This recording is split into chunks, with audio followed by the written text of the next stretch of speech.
Ce ne sont pas les parcours de golf qui manquent entre Montréal et Québec et aujourd'hui, on s'arrête à Sainte-Majorique au club de golf Le Drummond, un secret bien gardé depuis près de 30 ans.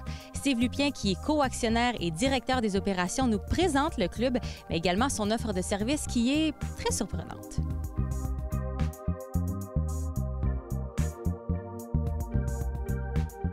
L'histoire du club de golf, ça remonte à la construction en 1990-91, l'ouverture 92, donc 2022, déjà 30 ans d'expérience. Avec le temps, évidemment, il y a eu beaucoup de changements qui se sont faits, beaucoup de propriétaires. Chaque propriétaire a emmené sa vision, son style de parcours qu'il voulait dessiner. Et puis, on est rendu aujourd'hui, depuis 2018, un nouveau groupe de propriétaires qui continue dans la même veine. C'est un club de golf de style écossais. Alors, c'est très, très vaste. Les allées sont vastes, les verts sont immenses. C'est très facile à jouer, très facile à marcher, surtout. C'est un club de golf qui compte jusqu'à 7 terres de départ. Tout le monde peut y trouver son compte, que ce soit les débutants, les amateurs, même les professionnels. On a jusqu'à plus de 7000 verges pour jouer. Les rouges, jalons rouges, on commence à 4800. Donc, tout le monde peut trouver son compte. Donc ici, l'identité écossais, qu'est-ce que ça donne? C'est qu'on a vraiment des grands verres.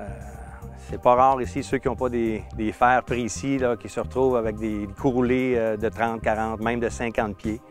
On a beaucoup de fosses de sable aussi. On a des vallons. Les allées sont vastes, quand même assez permissifs. On a, en termes anglais, du fescue, du foin en bordure des allées, mais les allées sont tellement vastes que quand même, tout le monde peut y trouver son compte. Là.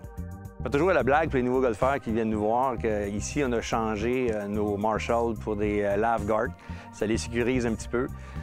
Non, mais tout le monde retient les plans d'eau que nous avons, mais en réalité, les plans d'eau, pour quelques trous, on voit que c'est en jeu, mais c'est vraiment pour nous aider à l'irrigation, les sécheresses qu'on a.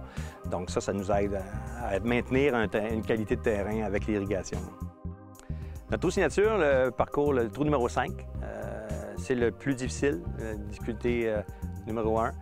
Très difficile au niveau de la décision qu'on a à prendre parce que le vert, c'est un mini crochet vers la droite. Avant, c'était même hors limite à gauche et une grande fosse de sable avec un étang d'eau à droite. Donc, il faut vraiment... Le coup de départ est un enjeu majeur pour bien réussir ce trou. Aussi, le vert est très, très grand pour faire l'oiselet ou même récupérer le par. On a souvent des coups roulés jusqu'à 30, 40, 60 pieds à faire. Beaucoup d'investissements, je dirais, depuis notre arrivée. Là, juste la terrasse, là, que quand même, c'est un investissement de plus de 200 000 pour faire une salle qui peut nous accueillir des tournois d'envergure jusqu'à 200 personnes sur un palier, 200 personnes sur l'autre. L'investissement aussi de la boutique, une boutique de 2000 pieds carrés, donc c'est pas rien maintenant, là, dans les années 2000-2020. Rares sont les clubs de golf qu'on peut voir une aussi grande boutique.